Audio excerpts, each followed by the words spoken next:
Bom, vamos para mais uma notícia aqui então. A gente tem a doutora, a médica cardiologista Flávia Galdeno explica os benefícios do exercício físico para a saúde. Uma médica de Brusque, que sempre que solicitada tem gravado para nós aqui do Jornal Top News, trazendo informações importantíssimas. Acompanhe, importantíssimas.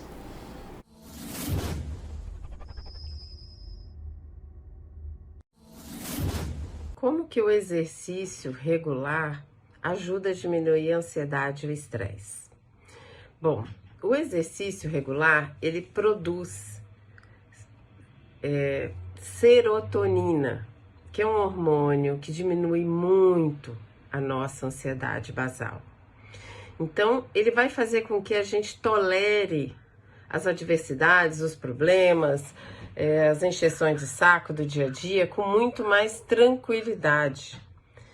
Ou seja, vai vir aquele problema que você ia ficar desesperado, que ia levar sua pressão arterial, que ia te fazer ficar com palpitação. Mas como você faz atividade física regular, você tem um nível de serotonina bom na corrente sanguínea, você vai conseguir levar aquilo ali mais à esportiva. E um outro ponto também é a produção de endorfina, né, que é o hormônio do prazer.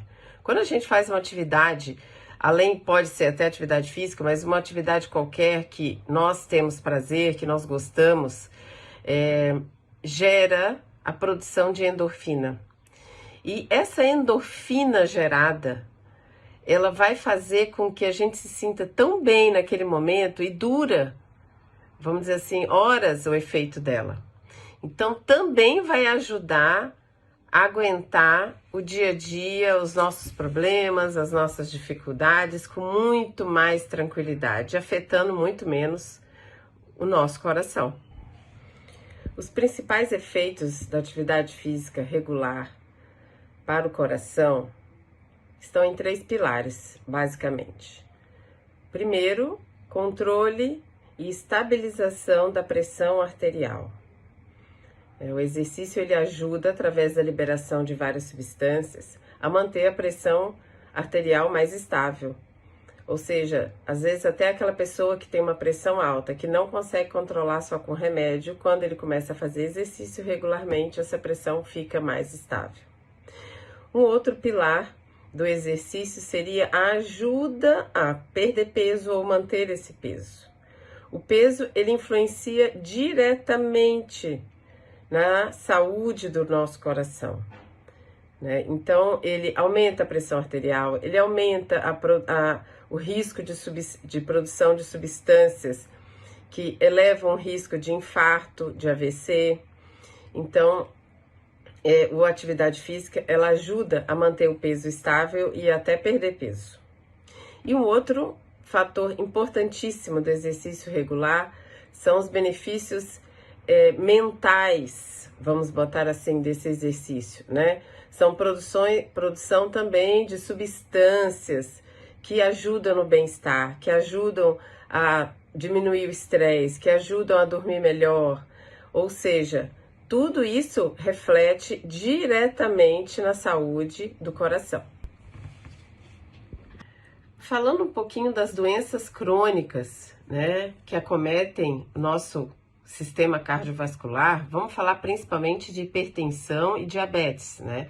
São extremamente prevalentes e são as maiores vilãs que nós temos na produção de doenças cardiovasculares, principalmente o infarto e o derrame, tá? O exercício físico regular, ele vai fazer com que a nossa pressão arterial fique mais controlada. Às vezes o paciente toma o remédio, mas ela não é estável, a pressão oscila muito. Quando ele começa a fazer uma atividade física regular, ele chega para mim, doutora, resolvemos o nosso problema. Minha pressão agora tá boa com o remédio, não fica mais hora alta, hora baixa, hora alta, hora baixa. Isso é muito bom, muito benéfico para a saúde a médio e longo prazo, tá? Do sistema cardiovascular. E falando um pouquinho do diabetes, o exercício físico, ele faz com que a gente use melhor o que a gente come. Então, nós vamos usar melhor o que a gente come, a gente vai ter menos dificuldade de queimar aquela gordurinha, aquele excesso de carboidrato acumulado ali no nosso corpo, ou seja, a gente diminui a resistência à insulina, que é o hormônio utilizado para digerir, para metabolizar os alimentos acumulados em forma de gordura, glicogênio, né, que são os depósitos no nosso corpo.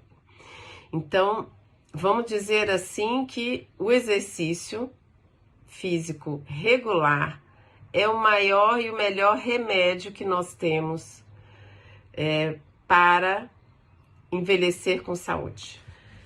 Tá, doutora, mas eu posso fazer o exercício que eu quiser? Bom, depende. Você é jovem, você tem até 30 anos, não tem nenhum problema, não tem pressão alta, não é diabético, não pode. A princípio não tem nenhuma restrição de uma pessoa que não sente nada fazer qualquer atividade física. Os limites vão ser do próprio corpo, né? A partir dos 30 anos começam a ter uma chance maior de aparecer algum problema. Eu falo que entre 30 e 40 é o limbo. Às vezes a pessoa precisa começar bem devagar, né? E aumentando, conforme vai se sentindo bem. A partir dos 40 anos, para os homens e 50 para as mulheres, tá? Claro que variando muito de pessoa para pessoa, o ideal seria uma avaliação cardiológica antes de começar a fazer uma atividade física. Por quê? Porque a gente precisa saber qual é o nosso estado atual para poder saber como fazer o exercício, certo? Então, para uma pessoa que já tem mais problemas, que tem problema de pressão alta, é diabético, ou já teve um infarto, ou, por exemplo, tem problemas ortopédicos associados, fazer uma avaliação antes e pegar uma orientação, né, de como fazer esse exercício e que tipo de exercício, né? Exercícios de mais baixa intensidade, o tempo menor, vamos aumentando gradativamente. Essa conversa é tranquilíssima ser realizada com o cardiologista, ele vai poder te ajudar bastante nisso, tá? Todo mundo pode fazer algum exercício. Se você consegue se mexer, você pode fazer. Basta fazer o exercício certo, do modo certo, na intensidade certa, correto? Que eu sempre digo às vezes para os pacientes, assim, olha, tudo depende de como você vai fazer para você fazer sempre. Não adianta querer fazer tudo no primeiro dia e depois não conseguir mais fazer, porque não trouxe benefício nenhum para você esse exercício que você fez de alta intensidade nesse dia.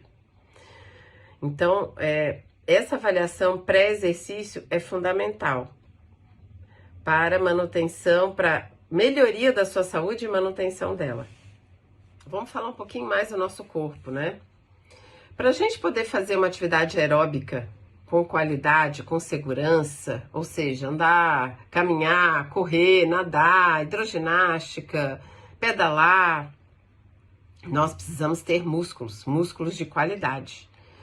Então, para você ter esses músculos de qualidade, você precisa fazer atividade de força, resistência, né? Então, o ideal seria associar esses dois tipos de exercício. Exercício de força e resistência com atividade aeróbica. Por quê? Porque aí você vai fazer os exercícios com músculos bons, que não vão te deixar ficar com dores ou problemas ortopédicos, que vão te deixar fazer esses exercícios de qualidade por um tempo mínimo, que seria 30 minutos, porque quando a gente tem um músculo muito fraquinho, a gente não consegue. É aquele paciente que começa a caminhar e tem dor na panturrilha. Fala, eu não consigo pedalar porque minha panturrilha dói, minha coxa dói, eu não consigo caminhar porque minha panturrilha dói. Isso quer dizer, gente, músculos fracos. E músculos fracos produzem lesões ortopédicas, né? Não vão te possibilitar fazer uma atividade aeróbica consistente, persistente, Ou seja, você não vai conseguir fazer um exercício que realmente te traga benefício. Por isso, a associação dos dois tipos de exercício, tem que ser um num dia, outro no outro, não, você pode fazer os dois no mesmo dia, você pode alternar, né? Isso vai muito, muito de cada um, né? Então, essa orientação seria ideal que você faça junto com um professor ou um profissional de educação física que esteja ali junto com você, ou pelo menos faça uma avaliação antes de você começar o exercício, para saber quais seriam os melhores exercícios para você começar essa melhoria da musculatura, né, das articulações, enfim. Às vezes não só a musculação, às vezes a pessoa precisa fazer um pilates para melhorar a parte articular, melhorar a resistência muscular. Então, é uma avaliação que precisa ser feita, principalmente a partir dos 40, 50 anos, para você fazer o exercício bem, com qualidade e sem te causar problemas.